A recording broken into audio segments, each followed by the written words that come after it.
Critical errors continue to haunt the Sharks as they lose 6-3 and remain the NHL's only winless team.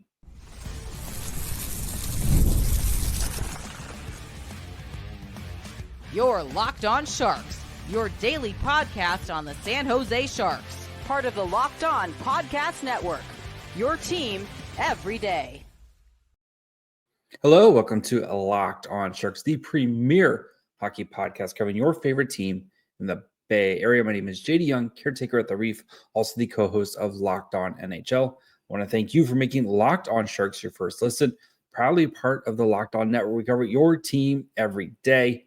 And if you want to be an everydayer, all you have to do, just follow along wherever you get podcasts. And of course, you can watch on YouTube as well.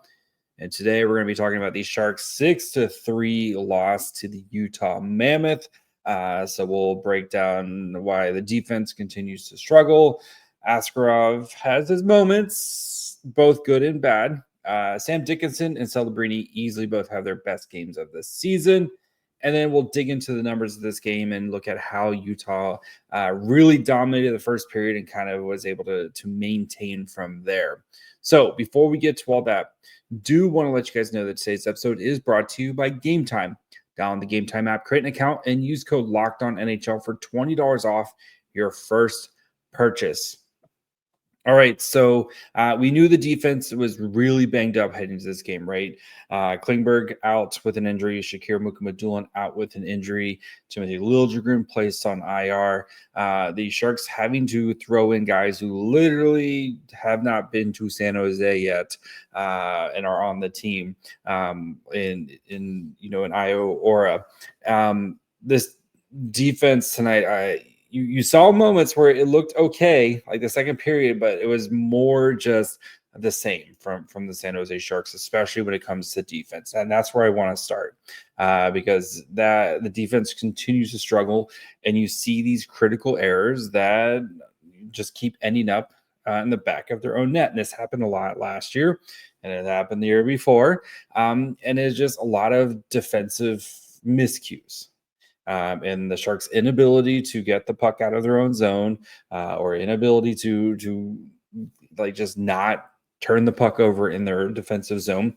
And a lot of this, that is how that's like basically how Utah scored most of his goals tonight, right? Was off of miscues, off of turnovers. It wasn't sustained offensive pressure. And yes, like they like, especially the first period, Utah controlled play, but most of the goals tonight were based off of just bad turnovers. And you would expect that from, some of your young players like Sam Dickinson. But it's not always the young players. It's the veterans, right? And again, like I know the Sharks are in a tough situation right now with their defense, right? And Iorio, who literally just got here, right? He had one morning skate, like that is it. And you're thrown out there. I was a little surprised, but then when you hear all the injuries, it makes sense why he's out there right now, because the Sharks just don't have anyone without calling anyone up. And at this point, I would be very interested to see if the Sharks do call someone up for tomorrow. But that's conversation. We'll see. But it's very much just so many and again, we've talked about where yes, there's a lot of new pieces, right? And they're all trying to kind of figure things out and gel, right? And Leddy and even tonight, right? Leddy, Dickinson, Iorio, and Orlov, four guys who were not here last year. Darnay showed up at the end of the season. Only Mario Farr was the only guy who was actually on the roster opening night last year, is now among this defensive group, right? That's a lot of turnover in a short amount of time. And the talent level is not super great. And that this is what happens. So I will say positives from this game. Like, it was good to see them push back in the second period, right? And like the first period, they got waxed. Like, just looked, the first kind of 15 minutes of the game looked like a team that just was not prepared to play. Started clicking at the end of the first period. Second period, they push back. They get the 2 goals right within 2 minutes to tie things up there, and looked like they had a chance to, continue to make this thing, kind of make a game of it, right? But unfortunately, with when you have these type of goaltenders like Askarov and Nedeljkovic, they're 9 times out of 10 they're gonna be able to play the puck, but that 1 out of 10 times, right, something is going to happen. And you saw it's been a running theme for the Sharks to start this season is just these goalie miscues in inopportune times, and it looked like he just lost track of the puck as it bounced kind of funky off the boards. And right, it's a rubber disc on ice, is going to bounce funny sometimes.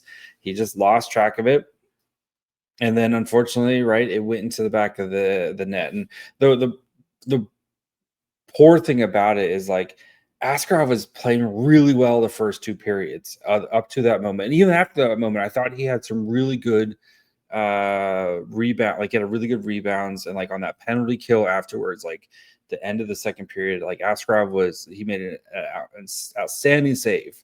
Like Askarov was playing really well and keeping the Sharks in this game, especially the first period when they were just getting hammered in their own zone.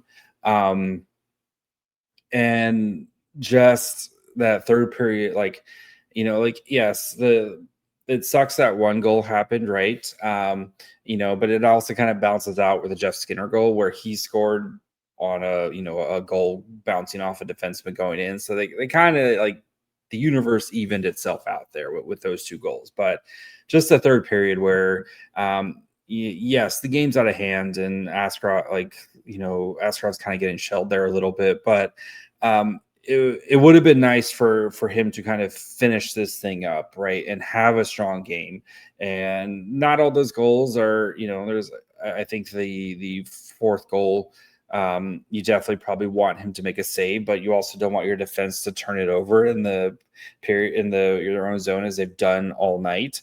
And it's very much, it's chicken and the egg, right? With the Askarov and the defense. Is it the defense's fault that Askarov, can't make a save, or does Askarov need to make a save to bail out their defense?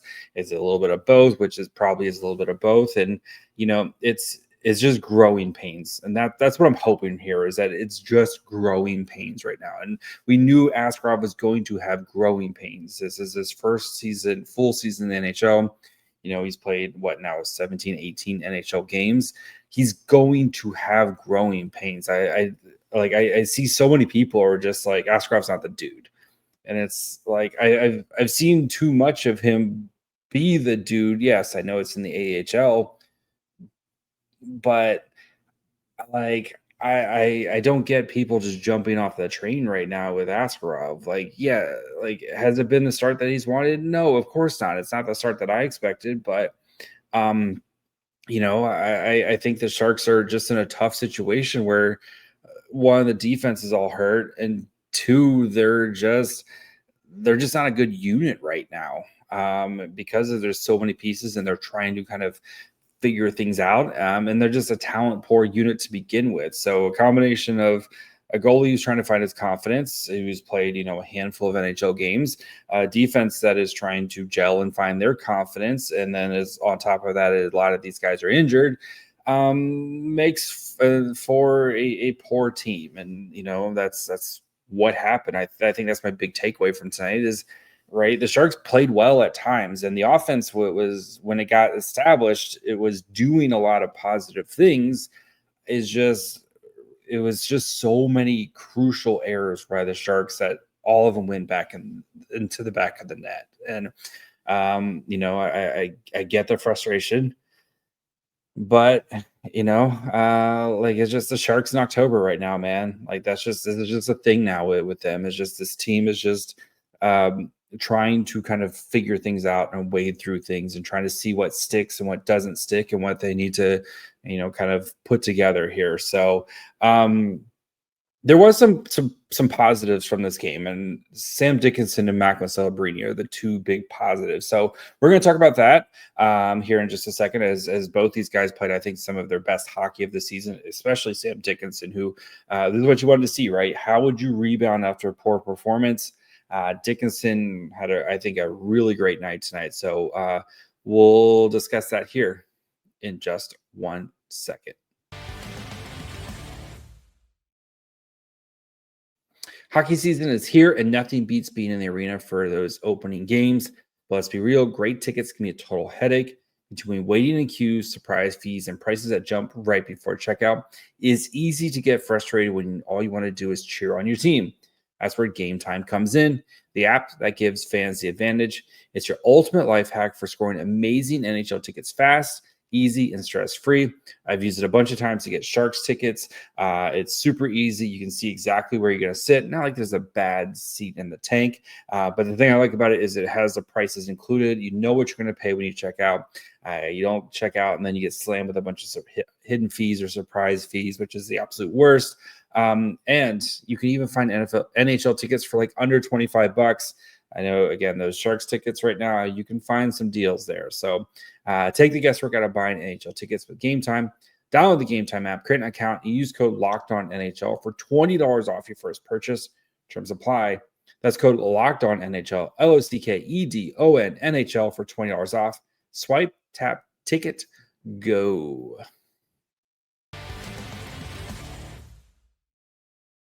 All right, before we continue, of course want to thank you for making Locked On Sharks your first listen. If you haven't yet, perfect time to subscribe. I know the season's gotten off to a rocky start, but I do believe positive days are coming. Like, positive days are coming. I believe. I have to believe, right? Plus, plenty of fun prospect stuff. We have some more interviews. If you missed my Christian Kirsch interview today, I thought it was a really good interview with the Sharks' 4th-round pick from the 2024 draft. So make sure you guys are following along wherever you get podcasts. And, of course, you can watch on YouTube as well. So let's start with Dickinson, who I thought had one of his better games. And tonight, like, you just saw a much more confident Dickinson, a guy who got to play in the offensive zone. And, you know, he was paired with Desharnais. And both these guys just kind of kept it simple, right? Nothing too extravagant, but seeing a little bit of those flashes. And, you know, Dickinson still kind of, you can tell where he wants to try to do something and kind of like jump up in the play. And you can tell where like that nagging voice is like, no, you got to get back. And he's going to learn those moments. And you saw it a couple times where he's right. You can see like, I'm the instinct to go and the nagging voice to pull him back. And that's going to be the balance with Sam Dickinson, is learning those moments. But I thought he made some good plays in the defensive zone. There was one where I think it was McBain, like, was kind of crashing towards the net, and he did a great job of tying him up. And I think if McBain gets his stick down, like, that's a goal. Like, I believe Dickinson saved a goal there, like, for San Jose. And, you know, just looked more confident tonight in the offense, in the defensive zone. And then the offensive zone, you're starting to kind of see the wheels turn a little bit with him, and things starting to kind of come together. And, you know, he's getting some shots off, and I think he's getting used to the speed a little bit more, especially in the offensive zone, and realizing, like, I don't have the time I did at London in the OHL. And even just, you know, how quickly the puck gets from point A to point B, you're seeing him start to kind of figure those type of things out here slowly. So again, I know the Sharks really didn't have much of a choice other than to play him tonight because of the defensive injuries, but it was good to see him kind of bounce back and have a strong game. I am curious how they handle things tomorrow when you're back in San Jose and you can call somebody up, whether it's like a Jack Thompson or Luca Cagnoni or whomever the Sharks decide to potentially call up from the Barracuda if they want to. Again, especially with some of the injuries that they're dealing with here. But, you know, I'm interested to see if Dickinson gets another night to try to kind of build on things against what you perceive to be a much more kind of winnable game against the Pittsburgh Penguins, who have gotten, like, credit to the Penguins, they have gotten off to a good start this season. But I'm like, after the way Dickinson played tonight, it's harder for me to justify pulling him out. But again, as the Sharks are maybe trying to stretch these 9 games, I could definitely see them pulling Dickinson out here as well. So we'll see. We'll see what Warsawski wants to do here. But of course, so Macklin Celebrini tonight. Little bit of, like, the start of the season's been a little bit of a kind of up and down with him, and I think it's a little bit of a combination of who they've played. Like, the Sharks have had like a sneaky tough schedule to start. Right, you start with Vegas, who's kind of a lot of people's pick to be the cup contenders this year. You play Anaheim, which was a very fun game, and yes, the Sharks lost that, but like Celebrini played well in there. You get absolutely crushed by Carolina, who's again one of the best teams in the NHL. And then you play a pretty good Mammoth team here, and a lot of people are kind of picking this Mammoth team to also kind of make, if they don't make the playoffs, kind of be one of those kind of last teams out type of teams. But I think for Celebrini, like tonight was his best game of the season so far this year. Yes, it's a very young season right now, but just the way he's looking, kind of controlling pace of play. You saw him kind of get into it with Logan Cooley there. I still don't know why he gets to, like, why does Celebrini also get to? I know they're just trying to even things up there, but and you saw the creativity, you saw kind of that speed, like you saw Celebrini kind of getting back to being what we, seen and loved from Macklin Celebrini, especially from last season. And I think whatever ailment he was dealing with in the preseason that knocked him out for so many games and he wasn't able to kind of fully practice, it looks like he was still kind of shaking off a little bit of the rust. Like I said, I thought he played really well in the Anaheim game, with the exception, of course, of the turnover in overtime. Got like the whole Sharks team just ran into a buzzsaw that was the Carolina Hurricanes. But I do think tonight, like, we saw Macklin Celebrini being Macklin Celebrini again, and he rewarded the Sharks, right, with a goal and an assist. He's got 5 points so far this season, and I think he's really good, and they're still kind of trying to find the right teammates and the right line mates for him. And I know Smith's been kind of having a little bit of a weird start to his season, but you saw, I think Jeff Skinner continues to be a great signing for the Sharks, as he's got 3 goals so far. Professional goal scorer. A lot of people not happy with that signing. The Sharks did it. The dude knows how to score goals, and yes, total fluke tonight, but Celebrini, gets a point there on that one. And Kurashev kind of does a little bit of the dirty work on that line. So we'll see if this line kind of sticks forward, or maybe they put Smith back on there, as Smith was in the doghouse for this game. Not that I don't think Smith had a super game, and that Dellandrea line got benched for a little bit. We'll talk about that here in a minute, but I think it was positive for Celebrini, because like he was extremely noticeable every time he was on the ice tonight. And it was good to see Macklin Celebrini getting back to being Macklin Celebrini. So I'm very interested to see how he does against Crosby and the Penguins tomorrow. Like, if he can kind of string together 2 of these big time performances, because Celebrini was excellent tonight. So while the Sharks are, again, the defense struggled. There was some and the power play, which I should probably mention that too, right? Power play, 2 for 3 tonight.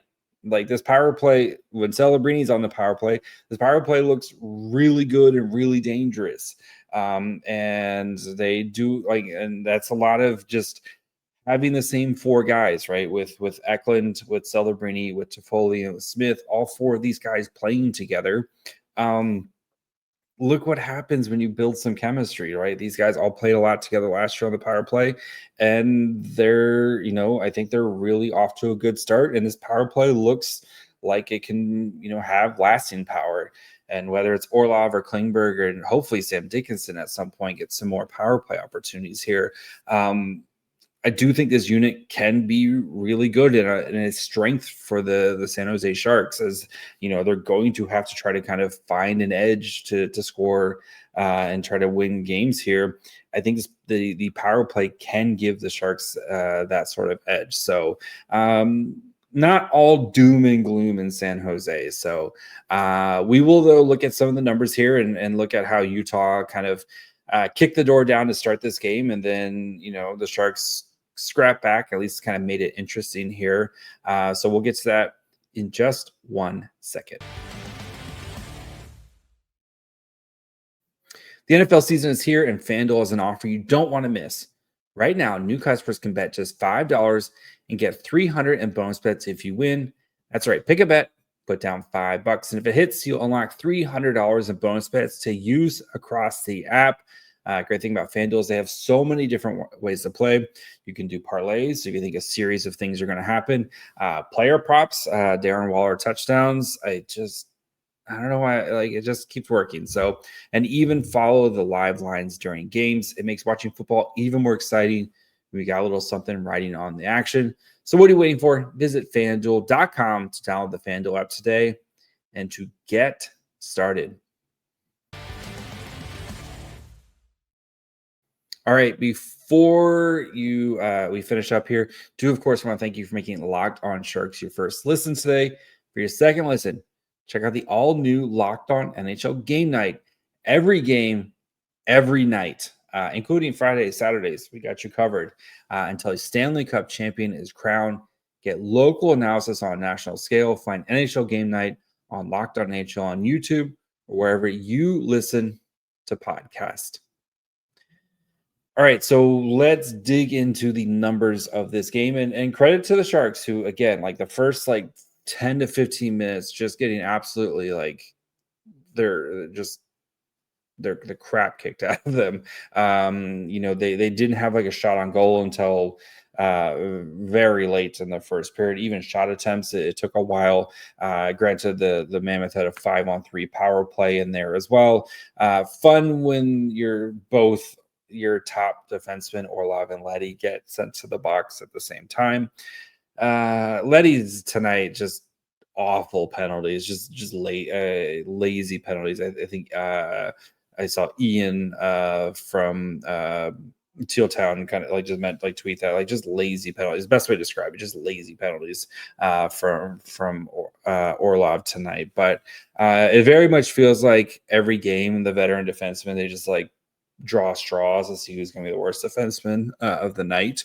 And I guess tonight was Orlov's turn to be the worst defense. Ferraro had a pretty bad night too. But anyway, 48 minutes, 48-37 of 5-on-5. Shot attempts were 42 to 29, which is actually a little surprising. I thought it'd be more of a disparity, especially after the way the game started. So 42 to 29 shot attempts. Actual shots 24 to 15 at 5-on. This is just 5-on-5. In both those numbers, of course, in favor of the Mammoth. 18 to 9 scoring chances, and then 8 to 4 high danger chances. All those numbers, of course, in favor of the Mammoth. 2.54 to 0.94 expected goals. Again, in favor of the Mammoth. The Mammoth did a really good job of crashing the net and, getting those high danger chances. You look at all the goals that Askarov gave up tonight were right there in the slot. Yes, do you want Askarov to make some saves there? Absolutely. Do you also maybe not want to give up 1,000 chances there? That too. So again, chicken and the egg type of situation here. So as for the forward lines, so tonight, Eklund-Wenberg-Tofolli played 11:46 at 5-on-5, 13 to 11 shots. That line pretty, was actually outshot their opponents, and this line's been working pretty well together with these three here. But 13 to 11 shot attempts, 6 to 5 actual shots, did give up a goal. 0.35 to 0.72 expected goals allowed. 5 to 4 scoring chances, 2 to 2 high danger chances. Eklund, I think, has had a really strong start to the season. It's just the consistency with Eklund, and you just see it right in, night in after night out, shift after shift. Just Eklund, it feels like it's going to be pretty. I don't want to say smooth, but it's pretty consistent from Eklund. And I think Wenberg, he had a pretty bad turnover at one point, but this line's been kind of working so far, at least tonight. So Skinner, Celebrini, Khrushchev, 11-25, 6 to 8 shot attempts, 5 to 4 actual shots. So they were giving up more shot attempts, but actually getting shots on goal. This line did that. 1 goal for, 1 goal allowed, 0.3 to 0.67 expected goals for, 2 to 5 scoring chances, 2 to 3 high danger chances. We kind of talked about this line a fair amount, but again, Jeff Skinner, 3 goals so far this year, professional goal scorer. Goodrow, Gaudette, Reeves actually played the next most, 7 to 12 shot attempt time on ice. 6 to 5 shot attempts, 3 to 2 extra shots. Did give up a goal, 0.13 to 0.18 expected goals for, 1 to 2 scoring chances for this line. 0 to 0 to high danger chances. Give credit, they had a good shift at the end of the first period that kind of really got the Sharks going when they needed some energy. And if they're used effectively, I think is probably the best term. This line I think it's been doing well, and I think Gaudette's been a big reason for it, and Reeves out there doing Reeves things. I will say I've pleasantly surprised by Ryan Reeves to start the season. And then the Smith-Dellandrea-Graf line, which got benched at some one point tonight. Shang quote from Warsofsky on why he benched this line. We don't have the puck and they're leaving the zone. Can't play winning hockey that way. Says they got to be better after the benching. Oof, tough. We'll see. We'll see if that line might get. Well, Misa, we assume Misa's going to play, so we'll see what happens here. But 634, 3 to 8 shot attempts, 1 to 6 actual shots, gave up 2 goals, 0.14 to 0.33 expected goals for, 1 to 3 scoring chances, 0 to 2 high danger chances. Again, Smith's been a little up and down to start the season, and I know kind of putting him on the third line here to maybe kind of spark a fire and stuff. So we'll see how Warsofsky handles this, right? Do you put Smith back up on with Celebrini, where we know what those two can do together? Do you let him kind of simmer on the third line here and see if he can refine his game? What do you kind of do with Will Smith? I think is one of the kind of underlying questions right now. So with San Jose, and just kind of how to get Will Smith on track here to start the season. So did have an assist tonight. Defensively, the pairings, Dickinson Darnay's was very, very positive tonight.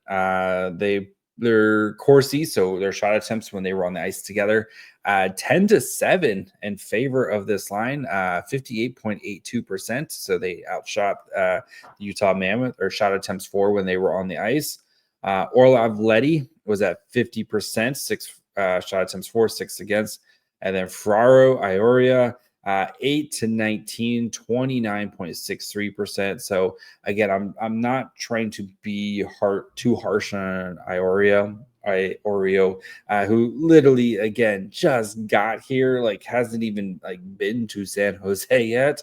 Kind of met the team in Utah. Let's try to kind of simmer. At least give him a practice before we kind of start again. Had some tough moments tonight, but let's kind of see what happens when he gets some practice time. So as for Askarov, 27 saves on 33 shots, 6 goals allowed on 3.88 expected goals against, 818 save percentage, 5 of 8 high danger saves, 6 of 8 mid danger, and 14 of 15 low danger saves. So again, Askarov, I thought he played really well the first 2 periods, and then I think the third period kind of really, there's at least one goal in there that he probably wants back for sure. But again, don't keep giving up great opportunities in the slot. I don't know what we'll see. So that's going to be it for me tonight.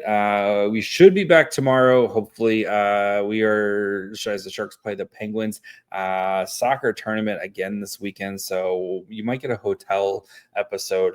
We'll see. Going to try my best. So bringing all my stuff. Going to try to hotel lobby episode. We'll see. But so make sure you're following along wherever you get podcasts. And of course, you can watch on YouTube as well. Follow the show on Twitter, Facebook, Instagram, and on TikTok at Locked On Sharks. Follow me on Twitter and Blue Sky at My Fry Hole. Till tomorrow, hopefully. Bye, friends.